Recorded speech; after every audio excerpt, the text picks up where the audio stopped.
So here is how you're gonna add the favorite contacts on your Samsung phone. Let me show you exactly how you're gonna do this. If you are new here on Foxtecc, subscribe so you don't miss videos like this one. Okay, so by default on the Samsung phone, you have the Samsung Contacts as well as Google Contacts application. So it kind of depends on which one you prefer, but if we start with the Samsung one, you can see that we can go to the list of our contacts, right? Tap on one of them, and there is the ability to click the star icon at the bottom. And I can just click on it, and it's just going to be automatically managed as my favorites, right? So you can then see that it's going to be put toward the top of the list, and it's going to be indicated by the favorite star icon.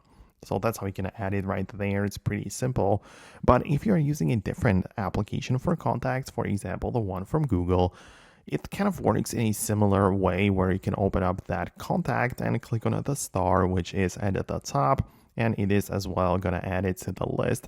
So it's also going to show up at the top so you can easily access it. And it's indicated with the star icon, which you can always uncheck if you want to unfavorite your contact. So that's kind of how it works. You can as well see that we have the ability to add it to the home screen for quick access. So I assume if you have a favorite contact, you might want to have it quickly accessible. So you can add it as a shortcut to the home screen, and that would save you some time as well. So I hope it helps. I hope I was able to show you some of the important things about it.